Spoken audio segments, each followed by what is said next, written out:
Един човек имал лек дефект в говора. На всеки 2-3 думи, по навик, от малък свикнал да си плани пс.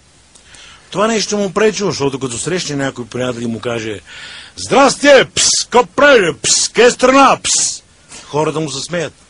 Той решил да го премахне, отива на лекар, обаче влязъл в болница за трудоустроени доктори. Всички лекари и те имали по някакъв дефект. Докторе, пс, имам един дефект в говора, пс, но ми пречи, моля да го преманем, пс.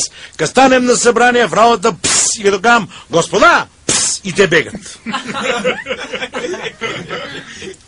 А лекара му отговаря: "Вижте какво...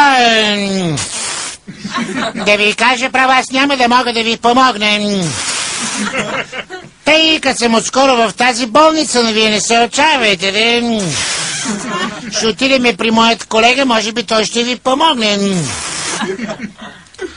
Отиват при колегата и той също казва: "Но съжалявам, че няма да ви помогне, тъй като аз в тази болница работя от толкова години, но до сега такъв дефект, като вашият не съм виждал, но вие не се отчаивайте, не? Ще отидем при професора, може би той ще ви помогне." Отиват при професора, възрастен човек, посреща ги в луксозен кабинет и дава диагноза.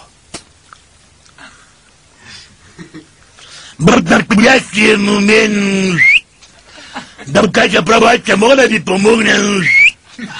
Обаче лечението чак на един месец. Прият по време вие всеки ден ние ще ви дадем по една инжекция. Сестра, една инжекция на господина.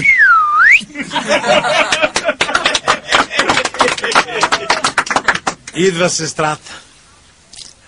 "Обърнете се. Съблечете се. Така."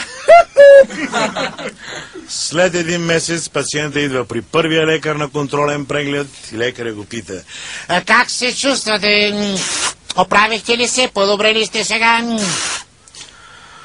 "Докторе, да ви кажа, сега се чувствам малко по..."